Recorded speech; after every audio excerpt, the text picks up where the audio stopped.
Hey y'all, how are you? I'm so glad that you decided to jump in and check out this video. Truly, I am Jill, and this is Jill Speaks Truth, because that's what I do. I speak the truth, the whole truth, and nothing but the truth. So help me God. Yes, and in case you don't know, this may be your first time coming across my video or checking this out. My name is Jill Bullock, and I'm extremely passionate about helping people in the kingdom really to get their mind right.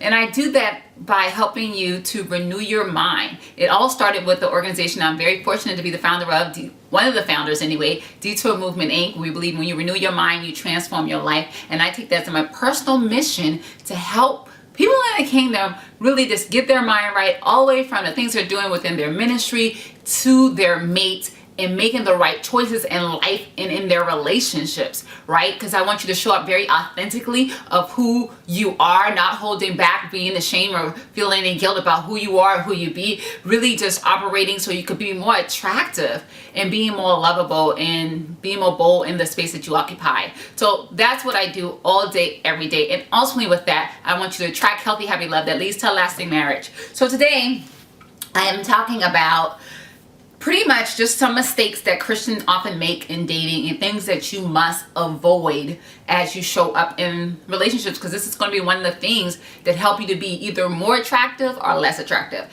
And we want to be more attractive, right? So the first thing I'm talking about is living in fear. I can recall where I used to just be so plagued by fear. I feared everything from fear of death, fear that I would get cancer, fear that all kind of things I dealt with in terms of fear.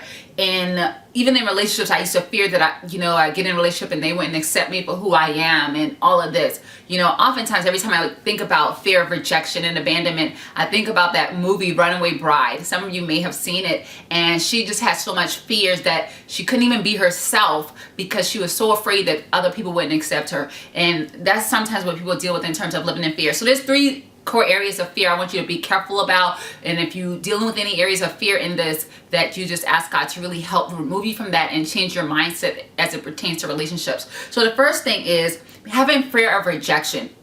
That is a real thing, and that can really be a stronghold on your life that keeps you from experiencing relationships that will flourish. Because if you have a fear of rejection, it holds you back from being your authentic self. You don't want to, I wonder what I'm going to say I wonder what they're going to do if I say this, or if I say that, or if I do this, or if I do that, you know what I mean? And it causes you to walk around on eggshells and you not to really live out boldly, So you have to get to a place that you are okay if people don't like what you do, or people don't like what you say, or people don't like the way you show up. If it's being true and authentic to the most inner being of who you are, right? Then you just have to stand in that and be okay with that, and not be so hung up on they have to be okay with it. Because the truth of the matter is, everybody's not going to accept you. Everybody's not going to like you. Quite frankly, unfortunately, that's the truth. And you just have to be at the point that you're saying, you know what, I'm just so committed to aligning myself with what God says and what God wants me to do, that I'm going to choose that over anything. And if anybody don't like it,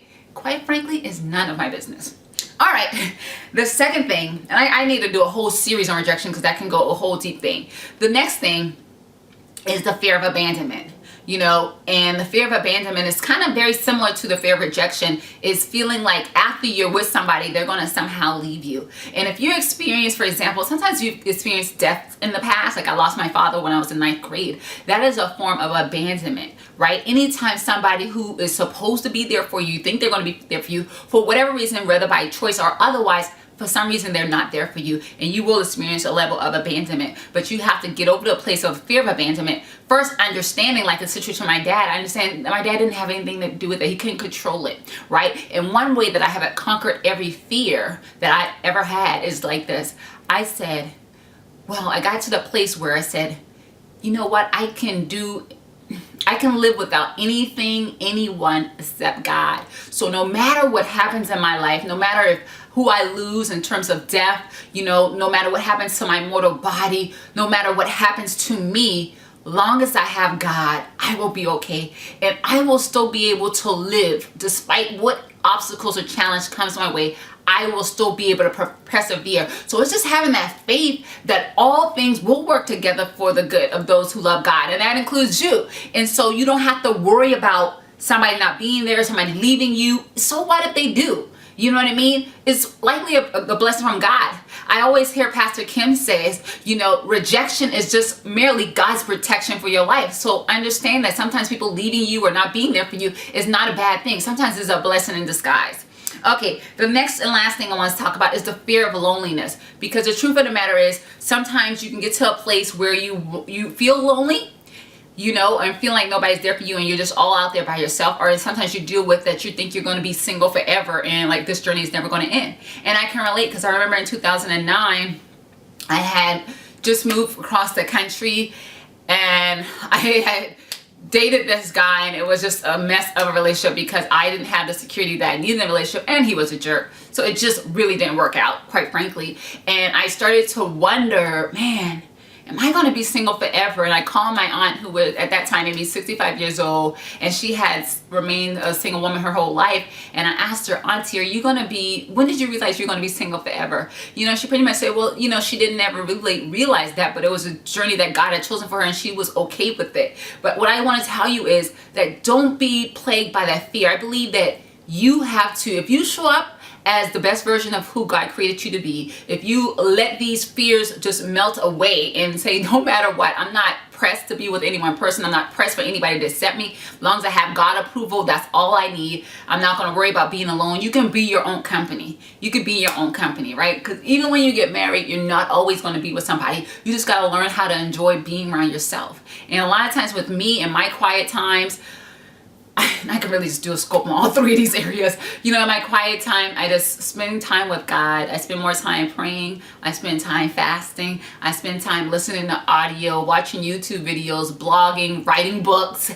I mean, it's so much. I find ways to exert my energy, frustrations if I have them, you know, and really just to get more in tune with who I am and how I can show up better in the world and how I can be better and feel better, you know, affirmations and all of that. So anyway, I hope that has blessed you. So that was 3 things I mentioned in terms of fears and how you can, to some degree, identify them and overcome them, whether that's a fear of rejection, fear of abandonment, and fear of loneliness. So hey, if you've enjoyed this, I would definitely encourage you to subscribe to the channel. It should be posted on my YouTube channel. You can subscribe right below. I also encourage you to leave a comment, share your story, share some encouraging words for somebody else. And lastly, but definitely not least, I want to urge you to go get a copy of our free gift.